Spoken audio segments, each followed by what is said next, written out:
What's going on, everybody? It's the Elder Jacody Owens coming to you Wednesday, May 27th, for a quick word on Wednesday. The scripture I'm going to be coming from today is Joshua chapter 9, and I'll start at the 3rd verse.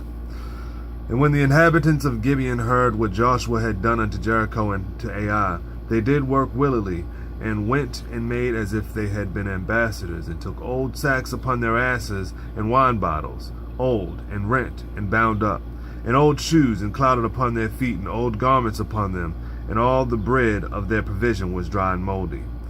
And they went to Joshua unto the camp of Gilgal, and said unto him, and unto the men of Israel, We be come from a far country. Now therefore make a league with us.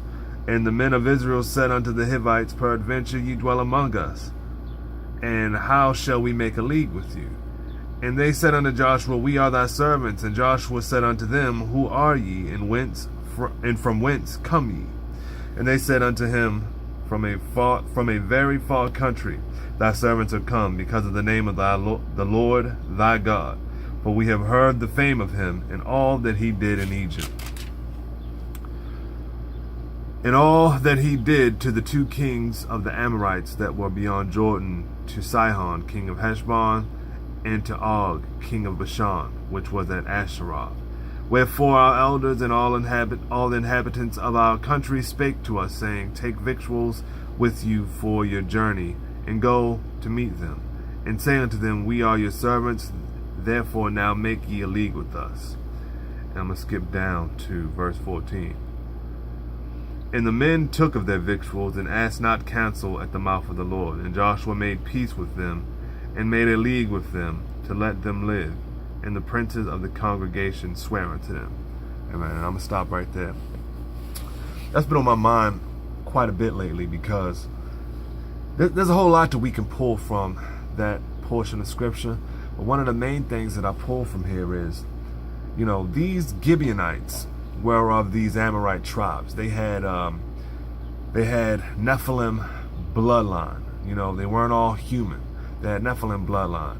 And of course, that's why, part of the reason why God said, look, wipe out everything. Wipe out the men, women, children, wipe it all out. Why Achan couldn't take the gold that he had wanted to take. Because it was tainted. It was Nephilim material, and it's just a whole lot mixed up in there. But to the point at hand, the enemy counts on us. I gotta slide this down. I keep getting phone. It's not on mute. There we go.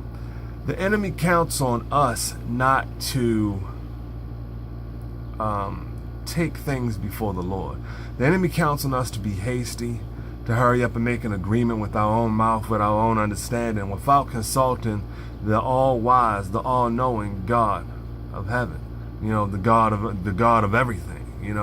They're expecting us to do that, just as they expected Joshua to do it. Because look, they came in, they said, look, these guys they really were one of the tribes that needed to be wiped out by Joshua and the Israelites. But they said, we're going to risk it, because we're going to count on the people of God being hasty and not relying on God. Because, Joshua, to get those victories, relied on the Lord. But this wasn't war right here. This was just a simple, hey, let us make a league with you type of thing, which they were commanded not to make a league with any of the inhabitants of the land in Canaan. And I'll put those scriptures in the comments below. But I just think that's very interesting. And, the children of Israel fell for it. They made a league with them. They took of their bread, and they swear unto them. And they made a league with the people that they were not supposed to make a league with. And God understood that they were tricked, mind you. He didn't outright punish them right there for that, making that league, though they did wind up being a stumbling block before them. What happened was, later on in 2 Samuel, I believe it was, they were punished for breaking that league with the Gibeonites. And that's interesting, and that's something else in and of itself. That's a whole other topic. But we just got to be careful. We have to be mindful, because sometimes we're just so quick to react. We're so quick to say, to agree to something, because we might think, we'll look at it with our own eyes, with our own perception. And we'll say, you know what? Yeah, that seems all right. That seems like something that's not a bad idea. We'll go ahead and make a league with him. And especially they flattered him too. You know, we heard of the Lord your God and the great things he's done. So, you know, whenever you love somebody and somebody's talking them up, you know, and it's like you start to, your chest start puffing up a little bit. Your head may get a little big, like, yeah, they're talking about my God. They heard about my God. They heard about the one I love, the one true and living God, you know. So again, that's just more trickery that the enemy used to attack, to draw us out, well, to draw the people of God out by their carnal thinking, by their carnal emotions and feelings, you know. So it's just something to think about, something to pay attention to. And later on, they did find out that they were tricked, and they made them hewers of wood and gatherers of water and everything. But, you know, they still had to keep that covenant that they were safe, they could live amongst them, you know. But that's about it I want to bring from that scripture. All right. Remember, Monday is the Monday prayer. Tuesday is Testimony Tuesday. If you have a testimony, if you have a prayer request, feel free to leave a comment below. You can shoot me an email at jacodio@gmail.com.